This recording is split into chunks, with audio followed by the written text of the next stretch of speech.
তো আমরা এই অর্গানাইজড ওয়েতে আগাতে চাই, ঠিক আছে, একটা শিডিউল করে ফেলতে চাই এবং একটা কম্পিউটারে আমরা এটা লিখে ফেলতে চাই। আমরা কম্পিউটারে এটা লিখে ফেলবো, যখনই যেটা করছি এটা কম্পিউটারে লিখে ফেলবো। আমার টুলসগুলো কি কি নিচ্ছি, আমি টুলস, এখানে কম্পিউটার টুলস একটা, এখানে সফটওয়্যার একটা টুলস। আমি যেমন অ্যানালাইসিসটা করব পাইথনে করব, নাকি এসপিএসএস এ করব, নাকি আর এ করব, নাকি স্টার্টারে করব, এটা কিন্তু আমাকে ক্লিয়ার করতে হবে। তারপরে থিসিস টেমপ্লেটসগুলি আমাকে নিতে হবে। Present well, writing style, storage and backups, health and wellbeing, এই জিনিসগুলি কিন্তু আমাকে কনসিডারেশন নিতে হবে, কারণ আমার স্বাস্থ্য যদি ভালো না থাকে তাহলে আমি রিসার্চ করতে পারবো না। কিন্তু এই গেল আমার গেটিং অর্গানাইজড কিভাবে থাকবো, আমি অর্গানাইজড কিভাবে হব। তারপরে 3 নাম্বার চ্যাপ্টারে আছে কি দি স্ট্রাকচার অফ এ থিসিস।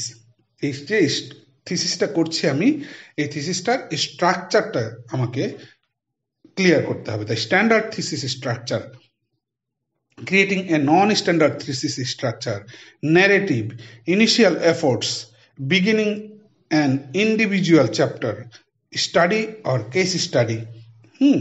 এই জিনিসগুলি একদম ক্রিস্টাল ক্লিয়ার হতে হবে। অবজারভেশন অর ইনোভেশন, আমি কি কি অবজারভেশন পেয়েছি, আমি কি কি ইনোভেট করতে চেয়েছি। অর্গানাইজেশন, কোন অর্গানাইজেশনের মাধ্যমে আমি এই কাজটা করছি। Plagiarism and research integrity.